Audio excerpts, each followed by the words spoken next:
C'est bon.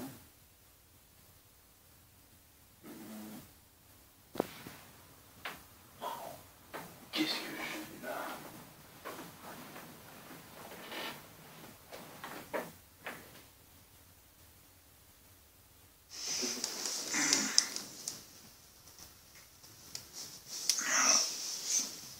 Qu'est-ce que je fais là? Qu'est-ce que c'est que ça? Qu'est-ce que c'est? C'est moi ça?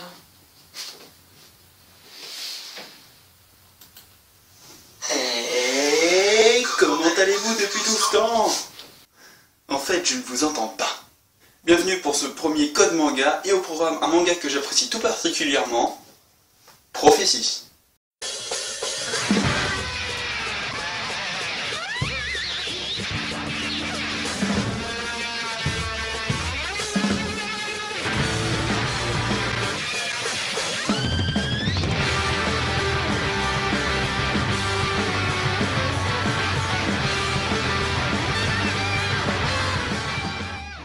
Alors Prophétie est un manga de Tetsuya Tsutsui qui a été édité en 2012 par Shueisha au Japon et en France c'est Kiyun qui s'en est occupé. Prophétie comporte 3 tomes et est actuellement terminé.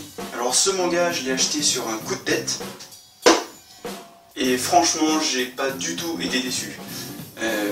Qu'est-ce qui m'a donné envie de l'acheter? Premièrement les couvertures qui sont juste géniales et donnent un aspect super mature à l'œuvre, et deuxièmement parce que c'est un manga. Ce qui m'a plu dans l'histoire, c'est le fait que c'est pas le gentil qui va battre le méchant ou réussir son objectif, et youpi, happy end, on va célébrer tout ça, on va faire une fête, et du coup le héros il va trop loin, et il va avoir un accident de voiture, et il va crever, putain! Ceci était un message de la prévention routière contre l'alcool au volant.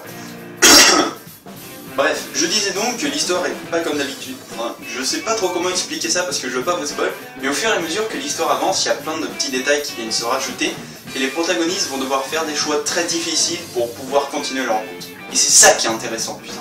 Le scénario, quant à lui, est assez simple de base, mais cache quelques petites subtilités. La section de lutte contre la cybercriminalité de Tokyo est sur les dents. Un individu coiffé d'un masque en papier journal poste sur internet des vidéos menaçantes, où il prédit les pires crimes. Incendie, agression, viol. Le problème? Dès le lendemain, ces prophéties se réalisent à la une des journaux télévisés. Qui est-il? Comment procède-t-il? Quelles sont ses motivations? C'est le début d'une course contre la montre qui mène les inspecteurs jusqu'au siège vide d'un cybercafé de la banlieue de Tokyo. Mais tandis que l'enquête piétine contre toute attente, le soutien populaire grandit autour du mystérieux personnage. Marginaux, employés tyrannisés par leur hiérarchie, internautes qui hantent les forums de discussion. Ils sont de plus en plus nombreux à se retrouver dans son combat. À travers ce manga, l'auteur veut nous montrer l'envers de notre société. Et sauf que lui, il a des couilles, putain. Il le fait pas de manière détournée, genre avec des super-héros, des super-pouvoirs, monde fantasy. Lui, il le fait cash, il s'attaque à la vraie vie. Et c'est ça qui est bien. En plus, je pense, ce qui m'a surtout plu dans ce manga, c'est que je me suis reconnu dans sa manière de penser et de voir les choses. J'ai dit que je me retrouvais dans sa manière de penser, mais en fait, tout le monde peut s'y retrouver, grosso modo. Car si l'auteur réussit si bien sa critique de la société, c'est grâce aux deux groupes de personnages principaux qu'on retrouve dans le manga. Donc le premier groupe, c'est les Paperboys, qui vraiment incarnent les minorités, la révolte, ce que pensent la plupart des gens dans leur tête vis-à-vis de la société. Et le deuxième groupe, c'est les flics, justement, qui incarnent les supérieurs, ou les gens aisés qui arrivent facilement dans la société, et qui incarnent aussi justement la justice. Tout le monde peut s'y retrouver dans ces deux points de vue.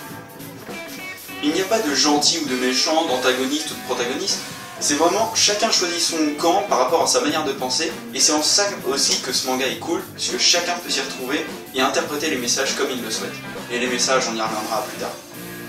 C'est bien beau tout ça, mais il n'y a pas que les personnages qui nous font comprendre le message de l'auteur, il y a aussi le dessin qui est vraiment pour beaucoup. Il est très réaliste déjà, donc ça nous fait comprendre que c'est chez nous que ça se passe, enfin pas en France, au Japon, enfin bref, c'est vraiment dans la réalité et pas dans un autre monde. De plus, le dessin est très beau, soit dit en passant. Il colle parfaitement à l'ambiance et au message que veut nous faire passer l'auteur. Je m'explique. Dans les premières pages, on ne connaît pas les intentions ni les caractères des personnages. Et du coup, la première fois qu'on voit Paperboy, pour nous, c'est lui le méchant, c'est un terroriste, et voilà, et tout. Et c'est pareil pour les flics, la première fois qu'on les voit, eh bien, c'est comme on le pense, ils sont un peu cons, ils sont là pour faire respecter l'ordre, faire respecter la justice, ils prennent un peu les gens de haut, ils sont là pour faire respecter respecter la loi, mais au fur et à mesure qu'on connaît justement les intentions et les caractères de ces personnages, le dessin nous paraît changer vis-à-vis des personnages. On a l'impression qu'ils ont un trait plus fin ou autre, alors que c'est con, mais le dessin il change pas. Après c'est que mon avis personnel bien sûr. Après avoir lu le manga une première fois, quand je l'ai relu pour faire cet épisode, ce qui me fait tilt c'est Paperboy. Dans les premières pages, même la première page, on a l'impression que c'est un dieu. Il a un masque, on ne connaît pas ses intentions, ni son caractère, ni son identité, tout comme on ne sait rien de Dieu. Et puis après, quand on y repense, comme je l'ai dit dans le résumé, tout ce qu'il dit, ça va se réaliser. Tout comme Dieu, il veut faire un truc, pouf, il le fait quoi. Et c'est ça qui est assez classe, car vu qu'il le fait via Internet, il a l'anonymat d'Internet, et en plus, grâce à ça, on est tout puissant. Et ce qui me fait une super transition pour passer au message critique du manga. Et oui, car ce manga n'est pas là juste pour faire beau, comme je l'ai dit au début. Il a pas mal de messages. Et Tetsuya Tsutsui s'est fait un plaisir de mêler ses termes de prédilection, injustice sociale, vengeance et nouvelles technologies. Le plus flagrant, c'est la critique des nouvelles technologies qui nous procurent l'anonymat, et avec ça, on peut devenir un dieu. Référence à ce que je dis tout à l'heure, bien sûr, dieu entre guillemets. Et pour citer que les autres exemples qui sont dans le manga, on peut essayer d'imiter quelqu'un qui nous passionne. Et ça peut entraîner de lourdes répercussions. Je sais pas, essayer d'imiter Jackal comme ça. Bon, je vais avoir un peu mal.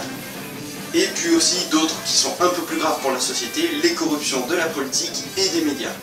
La vengeance et l'injustice sociale sont triées dans ce manga, car si les Paperboy se vengent de celle-ci, c'est parce qu'ils ont eu un passé très dur à cause d'elle, qu'ils ont été rejetés par celle-ci. Mais c'est un événement qui les lie tous et qui concerne justement le rejet de la société, qui va les faire passer du côté obscur de la force, c'est un grand mot, mais qui va les faire passer du côté de la vengeance. Ils vont passer leur vie à vouloir essayer de corriger tout ça. De plus, chaque Paperboy a vraiment un aspect que la société rejette. On a l'intérimaire qui est exploité par tout le monde, on a le gros, l'otaku qui fait que des jeux pervers, et oui, lui aussi, mais je trouve pas. Pour conclure, Prophétie est un manga que je vous conseille vivement si vous aimez les choses sérieuses, un peu comme moi.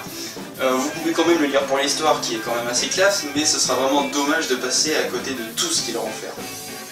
En plus, c'est un petit manga en 3 tomes qui se lit quand même assez facilement. Pour un manga sérieux, il n'y a pas vraiment beaucoup de dialogue de texte. La seule chose que je pourrais limite leur reprocher, c'est qu'en 3 tomes, tous les personnages ne sont pas développés comme ils le devraient. Certains sont un peu laissés à l'abandon et c'est ça que je trouve dommage. Merci d'avoir regardé cette vidéo.